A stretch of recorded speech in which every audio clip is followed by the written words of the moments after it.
नमस्कार सात भोजনের আরেকটি ব্লগে আপনাদেরকে স্বাগত জানাই। আজকে আপনাদেরকে দেখাবো এই গরমে আম পোড়ার শরবত।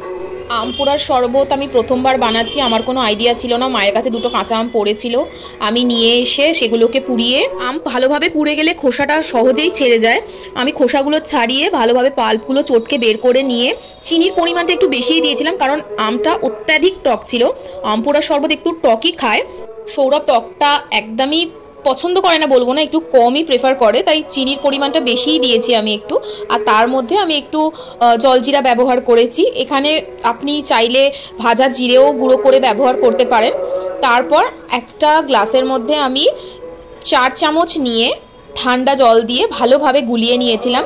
আর বাদবাকিটা আমি স্টোর করেছি ফ্রিজে, কারণ সৌরভ কাছ থেকে ফিরলে ওকে আজকেই ঠান্ডা আম পোড়ার শরবতটা দেবো।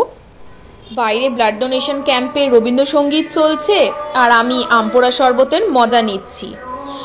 আপনারাও এরমভাবে চটপট আম পোড়া শরবত বানিয়ে নিন আর আমাদের পাশে থাকুন, ফলো করুন, সাবস্ক্রাইব করুন।